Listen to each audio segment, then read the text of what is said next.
ದಾಂಡೇಲಿಯ JN ರಸ್ತೆಯಲ್ಲಿ ನಿಯಮ ಉಲ್ಲಂಘನೆಗೆ ಪೊಲೀಸರಿಂದ ಕಡ್ಡಾಯ ಎಚ್ಚರಿಕೆ. ನಾಳೆಯಿಂದ ಉಲ್ಲಂಘಿಸಿದರೆ ದಂಡ ನಿಶ್ಚಿತ.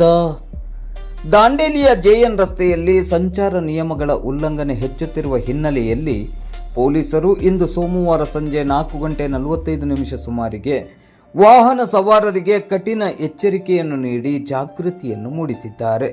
ನಾಳೆಯಿಂದ ನಿಯಮವನ್ನು ಉಲ್ಲಂಘಿಸಿದಲ್ಲಿ ದಂಡ ಆಕರಿಸಲಾಗುವುದು ಎಂದು ಪೊಲೀಸರು ಸ್ಪಷ್ಟಪಡಿಸಿದ್ದಾರೆ. ದಾಂಡೇಲಿಯ ಜೆಎನ್ ರಸ್ತೆಯಲ್ಲಿ ಡಿವೈಡರ್ ನಿರ್ಮಾಣದ ಬಳಿಕ ಒನ್ ವೇ ನಿಯಮ ಉಲ್ಲಂಘಿಸಿ ತಪ್ಪು ದಿಕ್ಕಿನಲ್ಲಿ ವಾಹನ ಚಲಾಯಿಸುವ ಪ್ರಕರಣಗಳು ಹೆಚ್ಚಾಗಿವೆ. ವಿಶೇಷವಾಗಿ ಜನತಾ ವಿದ್ಯಾಲಯದಲ್ಲಿ ಶಾಲೆ ಬಿಡುವ ಸಂಜೆಯ ಸಮಯದಲ್ಲಿ ಪಾಲಕರು ಸಮಯ ಉಳಿಸುವ ಸಲುವಾಗಿ ನಿಯಮ ಉಲ್ಲಂಘಿಸುತ್ತಿರುವುದು ಕಂಡುಬಂದಿದೆ. ಈ ಬಗ್ಗೆ ಮೊನ್ನೆ ಮಾಧ್ಯಮಗಳಲ್ಲಿ ವರದಿ ಪ್ರಕಟವಾದ ಬೆನ್ನಲ್ಲೇ ಪಿಎಸ್ಐಗಳಾದ ಅಮೀನ್ ಅತ್ತಾರ್ ಮತ್ತು ಕಿರಣ್ ಪಾಟೀಲ್ ಅವರ ನಿರ್ದೇಶನದಲ್ಲಿ ಎಎಸ್ಐ ರಾಚಪ್ಪ ರಾಥೋಡ್ ಮತ್ತು ಹವಾಲ್ದಾರ್ ಮಂಗಲ್ದಾಸ್ ನಾಯ್ಕ್ ಅವರು ಸ್ಥಳಕ್ಕೆ ತೆರಳಿ ವಾಹನ ಸವಾರರಿಗೆ ಸಂಚಾರ ನಿಯಮಗಳ ಮಹತ್ವದ ಬಗ್ಗೆ ತಿಳುವಳಿಕೆಯನ್ನು ನೀಡಿದರು.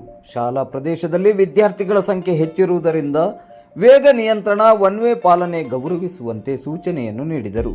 ಶಾಲಾ ಸಮಯದಲ್ಲಿ ಮಕ್ಕಳ ಸುರಕ್ಷತೆಯೇ ಮೊದಲ ಆದ್ಯತೆ. ಒಂದು ಸಣ್ಣ ನಿರ್ಲಕ್ಷ್ಯವು ದೊಡ್ಡ ಅಪಘಾತಕ್ಕೆ ಕಾರಣವಾಗಬಹುದು.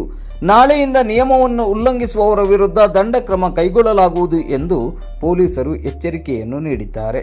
ಜನತಾ ವಿದ್ಯಾಲಯದ ಆವರಣ ಮತ್ತು ರಸ್ತೆ ಬದಿಯಲ್ಲಿ ಹೆಚ್ಚಿನ ನಿಗಾ ಇಡಲಾಗಿದ್ದು, ಪೊಲೀಸರು ವಾಹನ ತಪಾಸಣೆಯನ್ನು ನಡೆಸಲಿದ್ದಾರೆ. ಸಾರ್ವಜನಿಕರು ಸಹಕರಿಸುವಂತೆ ಮನವಿಯನ್ನು ಪೊಲೀಸರು ಮಾಡಿದ್ದಾರೆ.